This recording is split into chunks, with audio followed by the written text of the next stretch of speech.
Welcome back to the Coaches Rising podcast. This podcast was one of my most ever inspiring to record.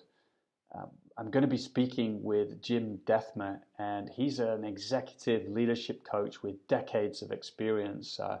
He's also the co-author of the highly acclaimed, it's got a ton of great reviews on Amazon book. It's called The 15 Commitments of Conscious Leadership. And we're going to be exploring something which I think if you're a coach, you need to know about this. We're going to be exploring coaching from source. And I love the frame that Jim offers in this conversation. He talks about coaching from by me, which is where we are. We're in our coaching professionalism. We're in control. We've mastered our tools and the training, and we feel confident. But it can be a safe place to be too. It's a powerful place to be, but at some point it can start to feel a bit safe.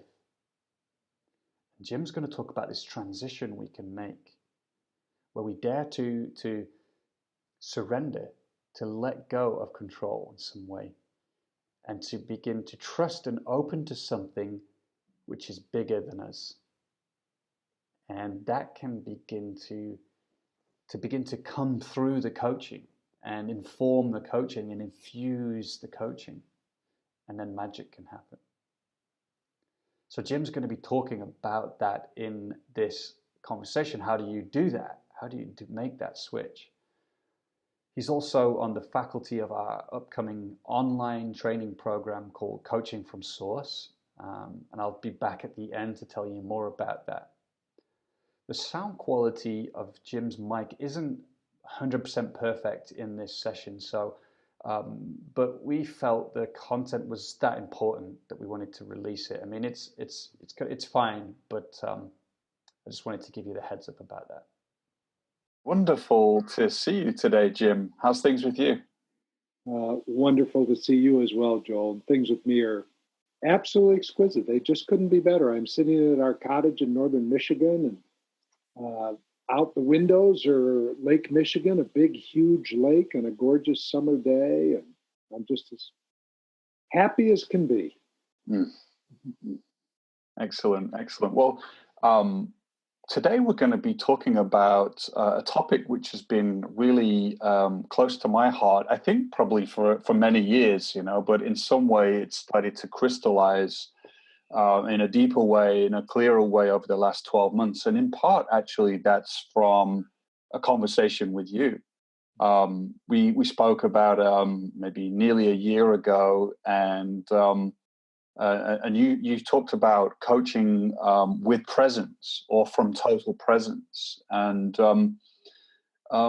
that was like part of a jigsaw puzzle that started to come together. And a couple of other people started to speak about this place that we can coach from beyond our kind of, maybe our training and tools and our coaching persona, even, that wants to get it right, that we can dare to venture beyond those into this space where something can open up and come through us. And that's what I want to talk to you about today. And I know we've kind of swapped some ideas on coaching from source. So I guess my first question for you is what comes up for you as I share this? What is that experience of coaching from source for you? Yeah, great. So maybe a frame to start with. We've talked before about kind of the four contexts of to me, by me, through me, and as me. Yeah. Which I originally got from Michael Bernard Beckwith. I loved his model, and we kind of expanded it since then. But I think it applies to anything, and I think it really applies to coaching as well. And so when we think about coaching from source or coaching from presence, we're thinking more about coaching in the through me or as me space. And many coaches, when they begin their work in the world, they're doing a lot from by me, which is fabulous, absolutely fabulous. So they're owning that they're the creator of their coaching reality, and they've done some training, and they've developed some expertise and some mastery of a model, and they're really um, taking responsibility for the coaching relationship and for building their coaching business. And that's fabulous because many coaches are still actually in the to me space where they feel like they're at the effect of the coaching experience or the lack of clients that they have, or they're at the effect of even their model and they lose track of the model and what they're supposed to be saying when, and which is great. It's just all part of the process. And then as you practice more and more from by me, you get more and more masterful, more and more expertise, which is delicious. It's fabulous. And then most people have moments where it's almost like something happens in the midst of the coaching experience that's kind of like out of the ordinary. It's a surprise. I find when we're in relationship to presence or source, one of the things that happens is we're regularly surprised, or I like the term, we're in wonder or awe because something happens. Something happens inside a coach, or something happens in the client, or something happens in the relationship that is off script. It didn't go where you thought it would go. It was like magical, as though something else was in the dance. And I call that the beginning of tasting of a through me experience, or coaching from source. It's this experience that there's something else going on other than the coach, the client, and even the coaching relationship. There's another dimensionality that all of a sudden we all drop into. And you and I and others are just beginning to give some language to that, whatever we call it, coaching in presence or coaching from source or through me coaching. I think there's a different thing there. And that's kind of what we're beginning to talk about. I mean, I love this model that you introduced me to, the to me, by me, through me. I think it's so eloquent, and as me, of course. And that through me is something that's kind of really grabbed a hold of me. Like how does that show up for you? And how do you access it? Maybe, when you're sat opposite somebody and coaching them. Yeah, great question. So first, I'll talk about kind of what a practical way to access it, and then maybe we could also talk about what blocks us or interrupts us from having the experience of a through me coaching experience. So I think one way of describing it is it's what are you listening to and what are you listening for? So when you think about it, a fabulous coach becomes a world-class listener, right? So you become capable of listening to other people, often at a level that they've never been listened to. Like you learn to listen from your head for their content, and you learn to listen from your heart for their affect and their longing, and you learn to listen from your gut to what it is they most want in the world. So you become this, anybody who's a great coach from the by me space becomes a world-class listener. And then another dimension is learning to listen to yourself. So now you can listen to the client and you can listen to yourself. You can listen to intuition. You can listen to knowing. You can listen to learn to follow your own impulse. So think of that as two-dimensional listening. I'm listening to you and I'm listening to me. And now when we move into the through me space, it becomes three-dimensional listening, because now I'm going to start listening for the other. Now, whatever term we're going to use here, I say to people, it just doesn't matter. As long as you believe there's something going on other than me and you, as long as there's something going on other than that, which is simply the material, whatever that is you're listening for, spirit, God, the quantum field. So now I start to listen for that as well. So I think the practice, the developable practice is, can I listen to you? Can I listen to me? And can I listen to it? And can I listen almost in a multi-dimensional way? And when I first start teaching coaches about this, I tell them to actually move their attention. So I just say, listen to your client, really focus on that. Now really move the attention to yourself, listen there. And now listen to source, just get still and listen to source. Can you hear that dimension? So it's like I'm moving my attention in various dimensions. So that's the practice. Now, I think in order to open yourself up to that practice, there's an attitudinal shift and almost a spiritual shift that has to occur. And it is actually the shift from by me to through me. We call it the shift of surrender. So it's this idea that I'm going to surrender into the moment. I'm going to let go. You know, it's easy as a coach to get kind of attached, to get attached to an outcome, to get attached to a process, to get attached to your client loving you or liking you or whatever, attached to being right, attached to knowing, attached to being wise. So as we start to move into the through me coaching, we're surrendering, we're like letting go of those attachments and we're letting go of resistance. So there's a surrender element, kind of. It's a literal physical opening and surrendering. And only when I'm surrendered can I really listen deeply to source, as well as listening to the client and listening to myself. So I'll pause there, Joel, for you to make some comments. But those would be some of the thoughts that come to mind. Mm-hmm. Well, what I like is that you, in a way, you're saying we need to be open to there's something beyond us, for us to be able to then surrender and to be able to listen to that or to interact with that. First of all, we need to be open to that, whichever way that like we want to label that we feel comfortable with that. If we don't believe or feel there is something beyond us, then how can we access it? And then this process of surrendering really grabs hold of me because it reflects in my own coaching what I've been practicing, and how nuanced and it's not just an idea, yeah. Like it's not just an idea. It's like, and even it's a paradoxical move in a way because like if I'm doing surrender, in order to get something, then it's like I'm not quite doing it. Like so I wonder if you could talk about that move for yourself, and in a way, like the words maybe are difficult, but yeah, maybe we could like zoom in on that.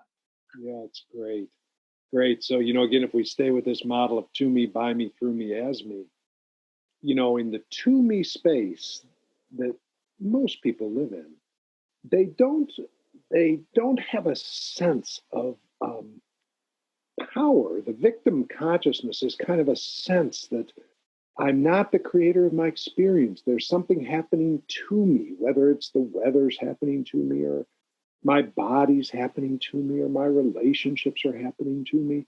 And one of the huge differences is when people move over into by me, they get this fantastic sense of empowerment. It's like all of a sudden they realize they can create. They can be in creator experience as often as they want to be there. And then it's truly paradoxical because people go, wow, I've been a victim all my life. Now I've stepped into this powerful place of being creator with, like, when I'm in that space, I have clear purpose and clear directionality. And I maybe am using the laws of manifestation to decide what it is I want in the world. And I'm learning to have my voice and know what I want, which is all fabulous. It's beautiful. And now when we move over into through me, I kind of let go of all that. In other words, the question is no longer, what do I want? That question is an old question.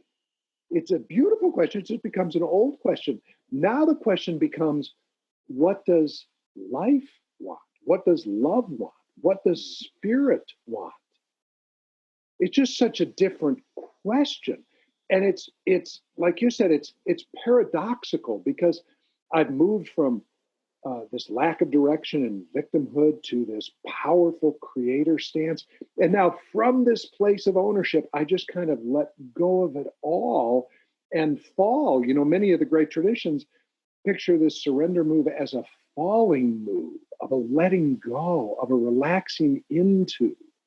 And like you said, it's beginning to move beyond doing, except we're using doing language to describe it, like the doing of surrender.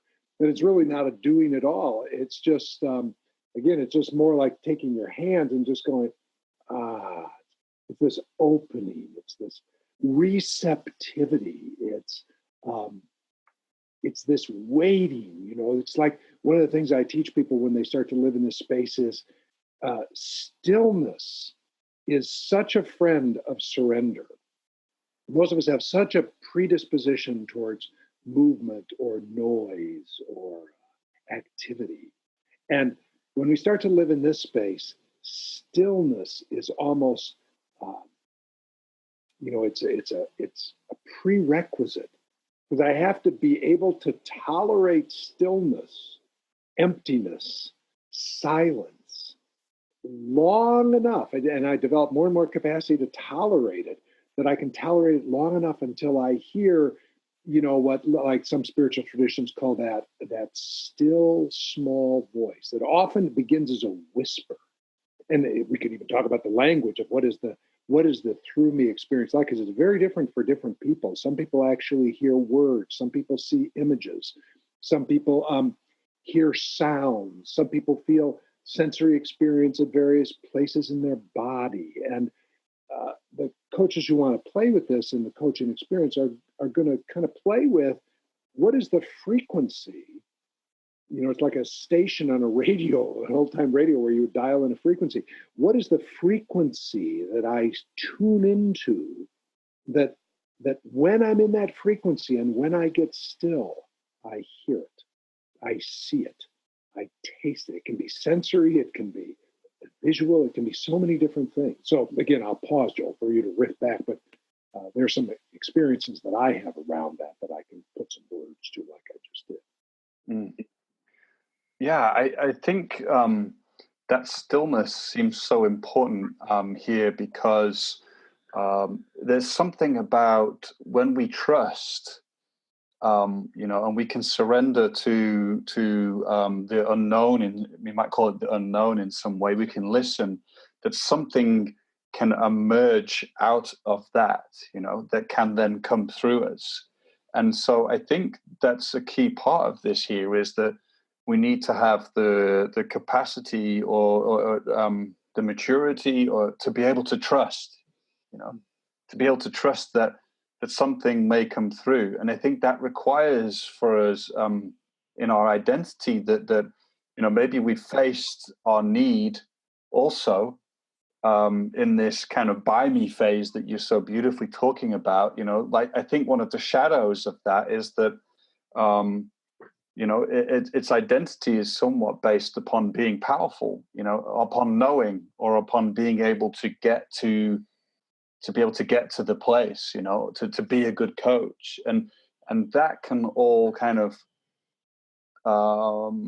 dampen down on the kind of the stillness or the emergence of what wants to come through. And I think what I would just say before coming back to you is like, and I'm curious about you, but for me, a big part of this has been able to experientially tolerate like the level of sensation that, dancing with that unknown requires. Yes. It's a felt experience, that, and for a while I would just be like, I couldn't handle it, and I would fill up the space, or something, I would come in and so, yeah.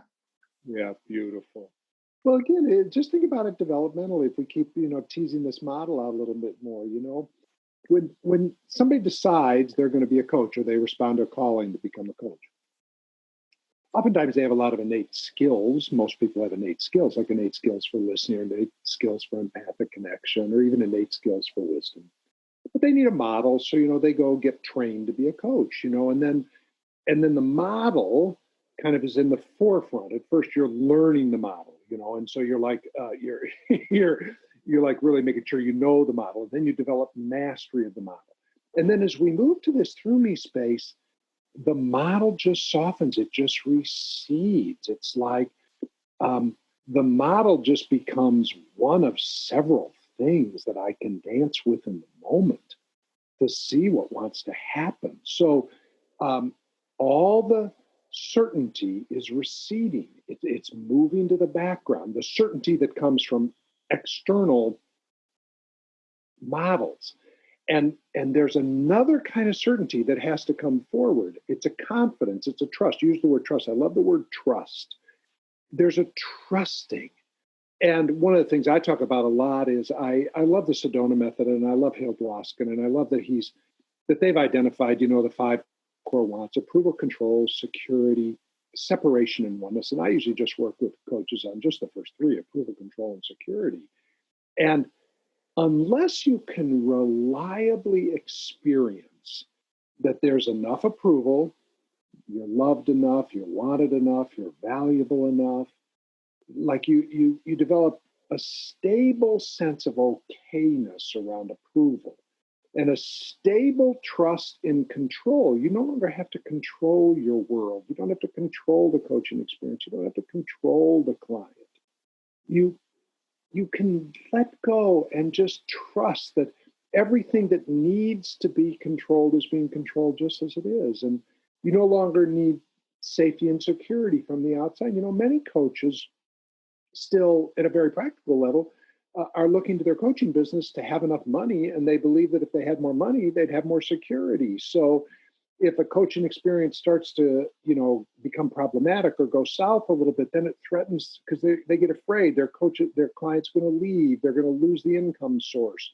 Well, as long as I'm still outsourcing approval, control, or security to my client or to the coaching experience, stillness, as we've begun to talk about, or trust, is really difficult because every moment of the coaching experience, every moment of the coaching session, I'm like looking to the session to see whether I'm okay, whether I'm in control of the process, whether this is efficacious to the client, whether I'm going to be able to continue to make enough money. So that's why the deep work that prepares us to do more through me kind of experience is this deep work of staying present and present and present. You can probably hear that. There's some pictures coming in from my family who are at a festival right now. It's kind of cute. Kind of a through me experience. They're popping into my computer. So anyway, until I can source a stable sense of okayness around approval, control, and security, then it's very hard to be still and relaxed and trust. Because, Joel, as you know, if you start to come into the coaching experience really listening both to the client, to yourself, and then to that other dimension, often things occur that you're surprised by. Like, you'll just have this prompting to bring up something, and you'll bring it up, and it's almost like the client will go, "That's so interesting you brought that up. I hadn't talked to anybody about that," or something kind of totally off script will show up in the session, and the coach's capacity to tolerate that, to sit with it, to receive it, to go like, wow, I'm going to choose to believe that whatever pops up in this session is going to be perfect for the client and perfect for me and perfect for the experience.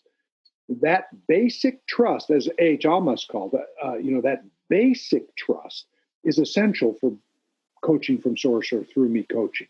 To your point, trust is essential. Well, I love that. What would you say though to coaches listening? Because you talked about if our sense of trust or okayness is dependent on our coaching business going well, and then when it starts to maybe not go well or something, we can feel fearful, and then we're out of that place and we're trying to get something. It's easy for us to say that, but what would you recommend to people? Like, how can they find a sense of okayness or trust, even when things aren't going that well financially or whatever, in whichever way, Yeah, beautiful. So it's a big question, but yeah, but as is always the case, in my experience, always the first step is awareness. So there's nothing that's wrong. So, you're sitting with a client. I just lost your sound all of a sudden. Oh, there you go. It's back again. Yeah. Okay, good. Yeah. So again, the first key is awareness. So, you're sitting with a client and all of a sudden the client, and let's say you bring a bit of loving pressure to the client, you're bringing some loving pressure, and the client is becoming reactive, and they're getting upset, they're maybe having some anger, and they're aiming their anger at you. And all of a sudden you're out of presence. It's like, you've lost your center, and now you're wanting to get the client to like you again and feel okay. Or imagine the client says, I don't think this isn't useful at all. In fact, I think I might have picked the wrong coach. I think I need to be looking for another coach. And now you're like really whacked out. It's like now it's a threat to your wanting approval and control and security. Okay, so the first key is, can you just notice when you've lost presence? Can you just notice? Can you notice what the mind does when you lose presence? Can you notice the somatic experience? Your solar plexus tighten, or your breath gets shallow, or your jaw tightens, or your heart rate increases, your breath changes, something like that. And then can you just give yourself one breath of acceptance for losing presence, which is another way of saying outsourcing approval, control, and security. To me, that's the whole game. Awareness, acceptance, awareness, acceptance, awareness, acceptance. There's actually nothing beyond that. There's nothing beyond that. And of course, in life, we're always losing presence. We're always drifting out of presence. It just is the natural condition of the ego, I guess, unless you're a fully realized being, which good luck. Most of us aren't that. We're still just toddling our way to the experience of the truth of what we are. So the first thing I would say to coaches is, you're going to drift out of presence all the time. Now, if you can start to notice when you've drifted out of presence around, like we could just stay with approval, control, and security, you can just notice it. And then you can just give yourself one breath of loving kindness, like, oh, there I go again. I've drifted out of presence. I gave my sense of approval away to Joel, or I got scared that I was going to run out of money, or I lost track of where I was at in the coaching process, and I want to control that. And then you could just say, oh, golly, can I just accept myself for being human and just coming back into my ego identity? That move of awareness, acceptance, while coaching another person is huge. And then I think it's fabulous to say it in the coaching process. Let's say you're my client. I'd say, so, I just went out of presence. I was sitting here having this talk with you, and all of a sudden my screen started to tell me that there were pictures coming in from my family. I had a momentary constriction, and I thought, I wonder if this is screwing up the audio. You've already mentioned we had some audio stuff. And I noticed I wanted your approval, and I wanted to control the environment of the sound of the computer. And so I went out of presence. I went out of presence, and I just want to acknowledge that. So I just want to right now take a softening breath, trusting that everything is okay right here, right now. And be back in presence with me, with you, and with spirit here. I think it's great when coaches can start to out that with clients.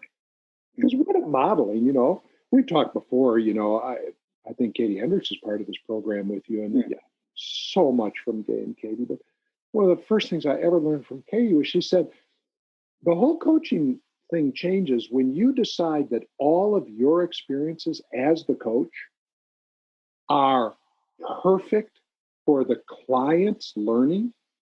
Some people still come from kind of the old therapeutic model where, you keep all your stuff separate, and which I think is utter bullshit, Now, everything I'm experiencing, including going out of presence, is totally of service to the client. So then I can say to him, I just went out of presence. I actually stopped listening to you, and I stopped listening to me, and God knows I couldn't possibly connect with spirit. So I just want to out that and give myself a little bit of acceptance. So that's a long answer to your question. What do? I think first you just become aware and you accept, aware and accept. Because if you become aware that you're out of presence and then you don't accept yourself, you like double down and get more self-critical, you just go further out of presence. Like, I'm so bad. Oh my God, I've gone out of presence. I've totally screwed this up. I'm never going to be a coach from Source. Now we've just gone further out of presence. Well, exactly, because we're just interfering again, and actually we're just entrenching ourselves in that part of our ego that needs to gain approval or to do it well, and so I like that, because actually what you're suggesting in that acceptance is just to surrender again back to what is, and being okay with that, which I think I totally agree. It's the practice, and one of the things, it's kind of connected, but one of the things I've started to share sometimes is like, I don't know where we're going to go. I'll be sat with people, and you'd be amazed by by how people love that, because you think, you're sat there opposite an executive or of a company, and the coach says to them, like, I don't know where we're going to go right now, that they would feel like, who's this guy I'm sat with? But actually, you'd be amazed how much people love that invitation. And of course, I often put a preface on it, which is like, that we're going to go where we need to, and that by opening to not knowing, something beautiful can come through. That we can have a new insight or a new understanding that we never had before. And that we're not just looking at the same things or looking at things as if they're a problem or something. And so and people get that, pretty fast. And I think real magic can happen then. Yeah. And just take that illustration. Think what you're teaching this executive about how to lead. By your very way of being there, you go, I actually don't know where we're going. It's not like, it's not like you're some drunk in a bar who's just making shit up. You know what I mean? Who doesn't know, you've got years of professional mastery. It's sitting in the background is, a whole set of really cool stuff. So that's true. But what you're saying is, I just let all that recede. It's available here to the moment, but I actually have no idea where this moment's going. And if I did, if it were up to me to control and plan the moment, the whole experience would become so flat and so two-dimensional. So client, Mr. Executive or Mrs. Executive or Miss Executive, I'm just sitting here in wonder, waiting to be surprised by what could happen in this moment. So I'll listen and you listen, and let's see what happens. Now, they do that with you, let's say an hour a week or a couple hours a month or whatever. And then they go, holy mud, Joel, what if I lived my whole life like that? What if I showed up with my executive team and I said, I don't really know where I'm going to go. I don't know where we're going to go. Again, I'm not a drunk in a bar. I'm not just spouting off dumb shit. I have a whole set of frameworks, but I'm learning to live in through me. Mm-hmm. And the very nature of through me is unknowingness. There's so much that it's the known. I know the goodness of life. I know that love is all that there is. I know that everything that is unfolding is perfect. I know that, like I know it in my cellular structure, but I don't know what words are going to come out of my mouth. And I don't know what our next new magical deployment of our software into the world is going to be, or I don't know what my next coaching intervention is going to be. That's the dance of through me, right? Deep knowing, what you're calling trust, this deep trusting in the goodness of every moment, and total relaxation into the magic of the unknowing of the moment. Mm. What a blast. I say to people often who get kind of bored with the buy me experience, which is this incredibly empowered creative experience, they often get bored by it because once you develop capacity to master the laws of the universe, you can kind of create whatever it is you want. But then it still has the feeling that you've got your hands on the steering wheel. And it's so much more fun to take your hands off the steering wheel and just kind of see where the thing goes, so that every moment is filled with wonder and surprise. Just awe is the word I like. Life becomes literally awe-inspiring. It's like, really? That's beautiful. So by your act of saying to your client, I don't really know where we're going to go, they get to taste what it would be like to live like that, to lead their company like that, to parent like that. So beautiful. Well, aliveness, I think, is the word that comes to my mind as well, because that in that unknown, there's a lot of aliveness and creative potential that we can start to kind of tune into and allow it to come through us, and that's an amazing feeling, So, I'm not a musician, but when I talk to my friends who are, and they talk about jazz, and I guess the great jazz musicians would say the exact same thing. They would say, I don't know where this is going. That's what makes it so much fun. And how fun is it? It's one thing if I sit here all by myself, which is beautiful, and I go, I don't know what the next moment's going to hold. That's really cool, beautiful.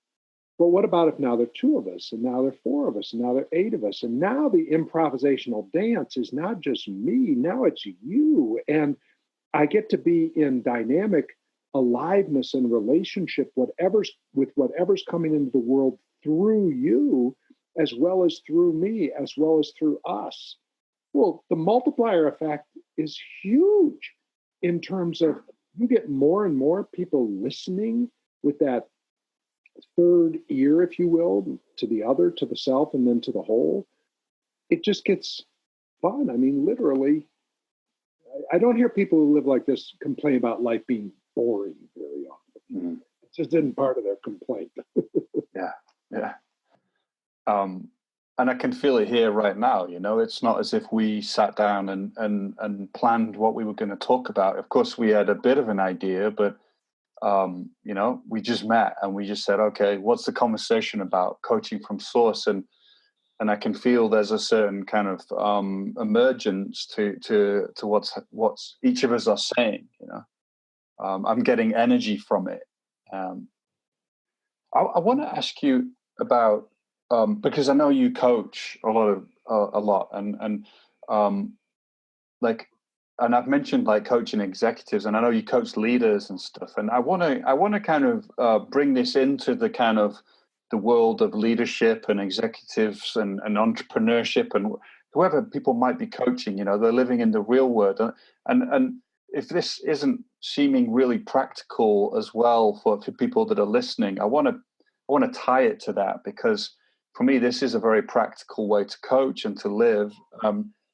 But for some people it might seem like really too spiritual or woo-woo or something. And I wonder how it shows up for you. What kind of people do you coach, and how does this show up in your coaching? Okay. Do people get it? Do people, do they get it too? Okay, beautiful. So, generally speaking, our work at the Conscious Leadership Group is with organizational leaders. I love to also work in the realms of conscious parenting, and I like to work with spiritual communities and stuff like that. But the work of our business is leaders. So we're working with typical organizational leaders across all industries, who come with typical organizational issues. So I want to say 2 things. One, it's possible for me to coach from source or coach from presence and never, ever mention that to the client. So I don't actually need the client to buy into this at all. I'll say a word about that in just a minute, because it's more fun for them if they understand the dimensionalities available to us, but I don't need that. In other words, all I'm doing at a very practical level is I'm making sure I'm listening to them, I'm listening to me, and I'm listening to it. Now, what that can look like in very practical terms, I was on a coaching call just the other day, and all of a sudden, as I was listening, I had this thought to ask a very specific question about a very specific person on the team. Now, again, it wasn't part of any coaching flow or anything. It was actually a little bit, it would have appeared a little bit out of left field. So I just said, hey, can you tell me how John's doing? Just that. But I had a sense there was something there that needed to be spoken about. And this happened to be CEO. And they said, oh, God, I'm so glad you brought that up because blah, blah, blah, blah, blah. And then they were just off to the races. Now, again, there wasn't any reason to bring it up if I was following a particular coaching modality. It wasn't their presenting issue for the day. It wasn't what was going on. I was just in this improvisational dance. And so, and you know this, Joel, you do this all the time. In fact, I would tell coaches, even though they don't use this language, they're doing this. They might call it, I had an intuitive hit, or I had a hunch, or, I just kind of, I had a sense to bring up, what was happening in the Western Division or something. They have an experience of this. So first thing I'd want to say is my clients don't have to be bought into this at all. What they can count on me for is I will do this deep listening to 3 levels, to them, to me, and to it. I don't even say that. I say when you hire me, you don't get somebody who does that, blah, blah, blah, blah, blah. But when I work with clients, I'm regularly talking to them about the difference between to me, by me, through me, and as me leadership. It's just a cornerstone to what we do. I think we write about in the very first section of our book.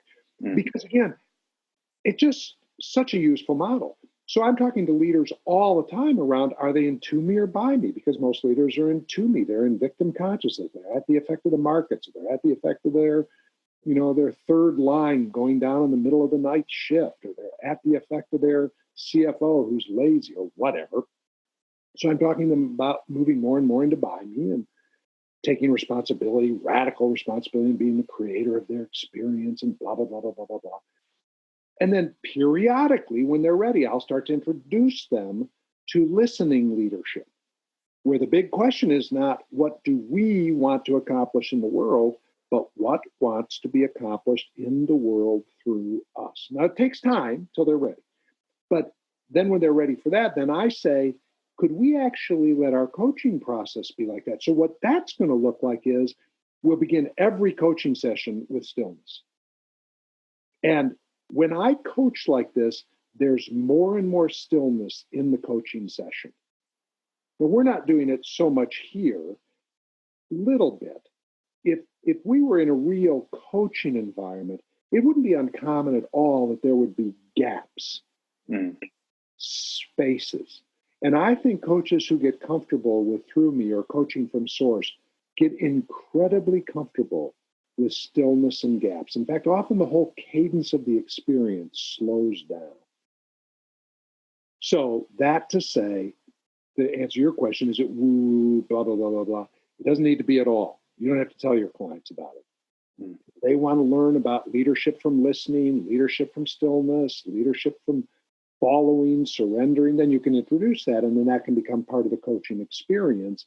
And when it does, in my experience, I'd be curious if this is true for you, there's often going to be more of a pause. I'm going to pause before something gets said. We're going to get really comfortable with the stillness and the silence. And we're going to listen. And we're going to see what wants to be said. Well, absolutely. That's my experience too. And it's like what I mean, just to add to what you're saying, all those things, and it's like suddenly we're not two heads talking. There's a sense of two kind of souls talking or something. We're getting energy from what we're saying. We're being resourced in a different way. And there's often this sense of, when we really drop into it, there's a sense of like loving the mystery of life. It's almost like we can be like, isn't this interesting? Like, isn't this amazing? Like, and then something else will pop up, and it really slows down. And as opposed to sometimes, there's a kind of very different feel to the conversation where there's a speed, there's a pace, and it can feel superficial. And I guess my edge is like sometimes knowing how to create the space for that drop without, me imposing that onto the person, like, that's the edge. It's like, instead of it being a surrender, there's an agenda, that we're going to get somewhere. So it's kind of, you have to be, I think, as a coach working in this way, it's very transformational, because you're gonna burn and cook and kind of transform in the fire of this presence, and having it as an intention to show up like this in service. I think it's a very different space to come from than just being a coach this is my job and I make money from it to pay the bills. And maybe I don't know many coaches that coach from that place anyway, but that's what comes up.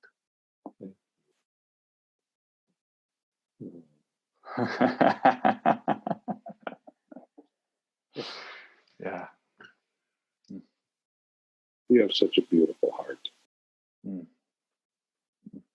really do. You're so willing to play a big game and ride the waves. There's very little attachment, is my experience of you, to needing to manage or control much. Yeah.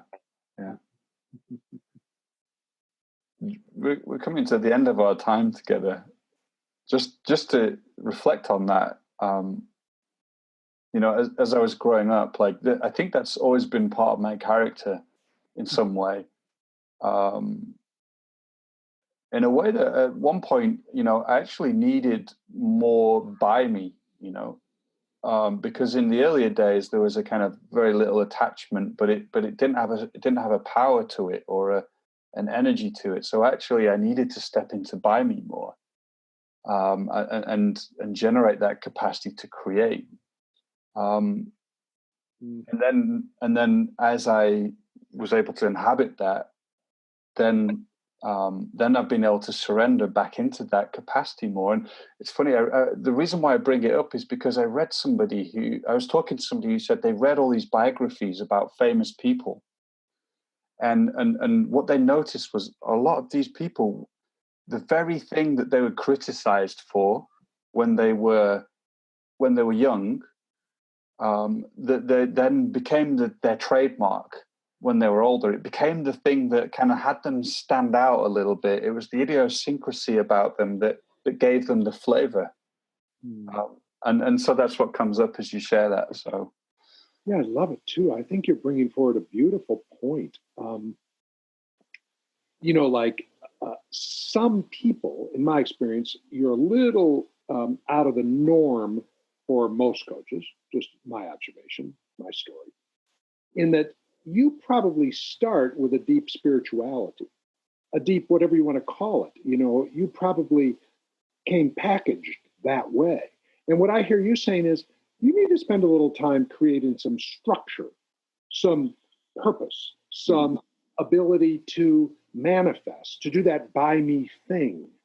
And then as that came into the world through you, as you created your ability to do that, then you can surrender back into. It's like sometimes, people physically have so much flexibility, like they have no problem with looseness. They can move their body in all kinds of ways, but they lack the stability of the structure that comes. It's a both and. Do you have strength and do you have structure? Can you be flexible and strong? And I hear that in you. You kind of have a natural curiosity, a natural wonder, a natural playfulness, a natural surrender.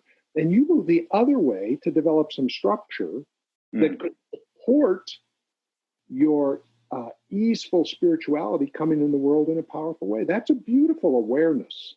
Whereas other people have a whole lot of structure and they need to learn to be a little more improvisational. It's that level of self-awareness is hugely important. Yeah. Well, I feel like, we're going to be sharing this with our audience, and it's, one of the things I appreciate about you is the way you see people and love them and point things out about them, and I feel seen in that way. And also a bit shy now, I'm like, okay, let's change the subject. You could feel that, couldn't you? The shyness came right through, and you said, I noticed we're going to be sharing this with our audience. So that's great, and can you just welcome your shyness, just like you did? That's what I'm talking about, the awareness to feel the shyness, and then the courage to speak it. And then can you just accept that a wave of, you became just a little self-conscious. Yeah. Beautiful. And then you outed it. Because, in the language you were working with earlier, maybe you had a sense of, oh, golly, we're talking about me too much. I wonder if I could be disapproved of by my audience or something like that. Yeah. Well, I talked about earlier, you had the awareness to notice it, you outed it, and then you come back into presence. That's the whole game, as far as I'm concerned. There's just nothing else going on. Yeah.